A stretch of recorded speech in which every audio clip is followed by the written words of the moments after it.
आज हम लोग त्रिकोणमिति के बारे में पढ़ेंगे। क्लास 10th के बारे में, क्लास 10th के त्रिकोणमिति के बारे में। आप लोगों को अगर वीडियो अच्छा लगे तो सब्सक्राइब कीजिएगा। सबसे पहले त्रिकोणमिति के संबंध में हम यहाँ कुछ लिख दिए हैं। त्रिकोणमिति जो है वह 3 ग्रीक शब्दों से मिलकर के बना है। पहला शब्द जो है मेरा वह ट्रिस, दूसरा शब्द है गौन और अगला शब्द जो है वह मिश्रण। यही 3 ग्रीक शब्दों से मिलकर के त्रिकोणमिति बना है। उसके बाद ट्री का मतलब हो गया 3, गौन का मतलब हो गया भुजा और मिश्रण का मतलब हो गया माप। तो त्रिकोणमिति का जो अर्थ है, ट्रिगोनोमेट्री का जो अर्थ है वह 3 भुजाओं या 3 कोणों का माप। इसका अर्थ है कि त्रिकोणमिति में एक त्रिभुज की भुजाओं और कोणों के संबंध का अध्ययन किया जाता है। कहने का मतलब त्रिकोणमिति गणित की वह शाखा है। इस त्रिकोणमिति का हम डिफिनेशन बता देते हैं। त्रिकोणमिति गणित की वह शाखा है जिसमें हम त्रिभुज के 3 कोणों के माप या 3 भुजाओं का जो रिलेशन है उसके बारे में हम लोग अध्ययन करते हैं। तो वही लिखे हैं, त्रिभुज की भुजाओं और कोणों के बीच के संबंधों का अध्ययन किया जाता है। उसके बाद अब हम सबसे पहले जानेंगे कोई ये सब जो भी चीज हमें पढ़ना है क्लास 10 तक, वो हमें समकोण त्रिभुज के बारे में ही पढ़ना है। तो सबसे पहले हम समकोण त्रिभुज में देखते हैं कुछ चीज। कर्ण, लंब और आधार के बारे में हम लोग जानेंगे। इसके लिए मेरा एक बेसिक ट्रिक है। 90 डिग्री के सामने की जो भुजा होगी, 90 डिग्री के सामने की भुजा, वो भुजा जो होगा वो मेरा हो जाएगा कर्ण। थीटा के सामने की भुजा जो होगी, थीटा के सामने की भुजा, थीटा के सामने की जो भुजा होगा वह मेरा हो जाएगा लंब। और बचा हुआ जो भुजा हो जाएगा, बचा हुआ भुजा को हम लोग मान लेते हैं आधार। तो सबसे पहले हम कुछ त्रिभुज में देख लेते हैं कि मेरा कौन लंब है, कौन आधार है और कौन कर्ण है। यह मेरा ABC एक त्रिभुज है। यहाँ पे ये 90 डिग्री है और कोण C को हम थीटा मान लिए। तो ये 90 है, तो 90 का सम्मुख भुजा जो है इसके सामने का भुजा, तो इसके सामने का भुजा हो गया AC। तो 90 के सामने का भुजा, सम्मुख भुजा कर्ण होता है। C को हम यहाँ पे थीटा मान लिए। तो C कोण जो है वह AC और BC से मिलकर बना है। तो हम दोनों को छोड़ देंगे तो C के सामने आ गया AB। कहने का मतलब C का सम्मुख भुजा हो गया AB, इसलिए AB जो हो गया वह मेरा लंब हो जाएगा। अब एक ही को भुजा बचा, वो हो गया मेरा आधार। इसी फिगर को अगर हम ऐसे दे दें, सब कुछ नाम वही वैसे ही है, बस हम यहाँ थीटा चेंज कर देते हैं।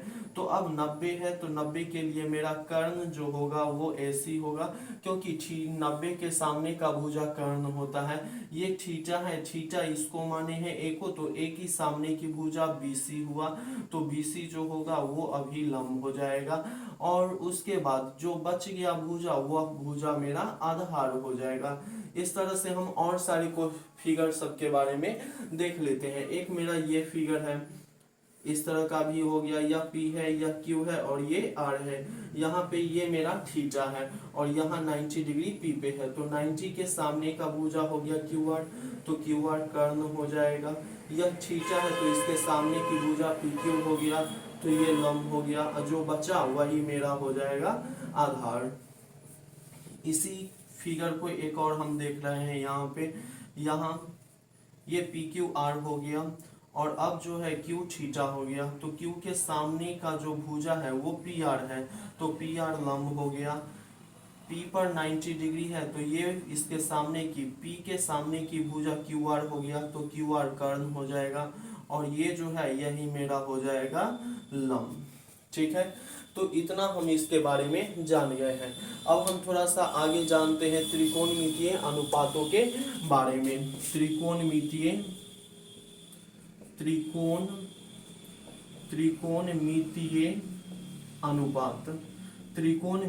अनुपात के बारे में हम जानेंगे। ट्रिगोनोमेट्रिक रेशियोज के बारे में, त्रिकोणमितीय अनुपात, ट्रिगोनोमेट्रिक रेशियोज के बारे में। तो त्रिकोणमितीय अनुपात जो है वो मेरा 6 होता है। सबका हम नाम लिख देते हैं। सबसे पहला होता है मेरा साइन। साइन, जिसको हम लोग हिंदी में बोलते हैं जया, और इसको शॉर्ट में हम लोग लिखते हैं साइन। दूसरा हो गया कोसाइन, कोसाइन, साइन कोसाइन। उसके बाद हो गया टेंजेंट, कोटेंजेंट। अगला हो गया मेरा सेकेंड, और छठा हो गया कोसेकेंट। तो साइन जया, कोसाइन का हिंदी हो गया कोजया, टेंजेंट का हो गया अस्पर्श जया। उसके बाद कोटेंजेंट का हो जाएगा हिंदी नाम को अस्पर्श जया, को अस्पर्श जया। उसके बाद सेकेंड का नाम हो गया कोटि अस्पर्श जया, कोटि अस्पर्श जया। और को सेकेंड का नाम हो गया को कोटि, को कोटि अस्पर्श जया। सबका शॉर्ट नाम हम लिख देते हैं। कोसाइन को हम लोग शॉर्ट में कॉस लिखते हैं, टेंजेंट को हम यहाँ पे टैन लिखते हैं, को टेंजेंट को हम कॉट लिखते हैं शॉर्ट में, सेकेंड को सेक लिखते हैं, और को सेकेंड को हम शॉर्ट में कोसेक लिखते हैं। तो अब इस सब का परिभाषा अपना अपना परिभाषा है, तो इसका क्या परिभाषा है यह हम लोग देखेंगे, ठीक है। तो साइन, सबसे पहले कोई पूछ दे कि साइन जो है वह क्या है या साइन किसे कहते हैं, तो उसका हम जवाब कैसे देंगे, तो ये देख लेते हैं साइन हम किसे कहते हैं इसके संबंध में।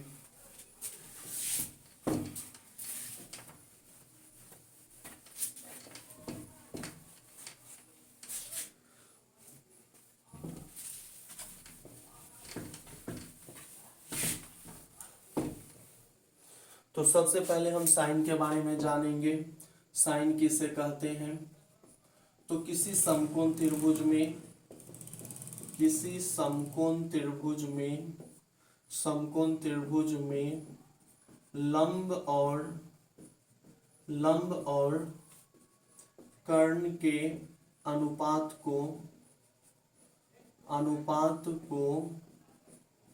साइन कहा जाता है, साइन कहा जाता है। तो किसी समकोण त्रिभुज में लंब और कर्ण के अनुपात को साइन कहा जाता है। यहाँ पे एक शब्द और हम जोड़ सकते हैं, किसी समकोण त्रिभुज में लंब, किसी न्यून कोण के लिए लंब और कर्ण के अनुपात को साइन कहा जाता है। इसका मतलब साइन हो गया मेरा फॉर्मूला लंब बच्चा में हो जाएगा कर्ण। उसके बाद इसी तरह कोसाइन मतलब कि कॉस किसे कहेंगे, या साइन को हम शॉर्ट में लिख सकते हैं साइन थीटा भी लिख सकते हैं, इसको हम कॉस थीटा भी लिख सकते हैं। तो किसी समकोण त्रिभुज में आधार और कर्ण के अनुपात को, किसी समकोण त्रिभुज में किसी न्यून कोण के लिए आधार और कर्ण के अनुपात को हम कॉसेक कॉस बोलते हैं। उसके बाद टैन थीटा, टैन थीटा हम किसे कहेंगे, तो किसी समकोण त्रिभुज में लंब और आधार के अनुपात को हम लोग टैन थीटा कहेंगे।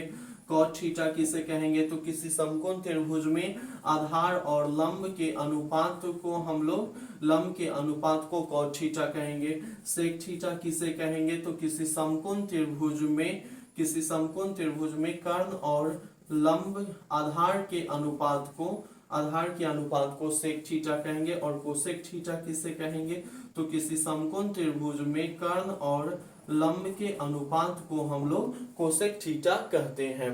इसके बाद हम लोग आगे देखते हैं, इसको नोट कर लीजिए।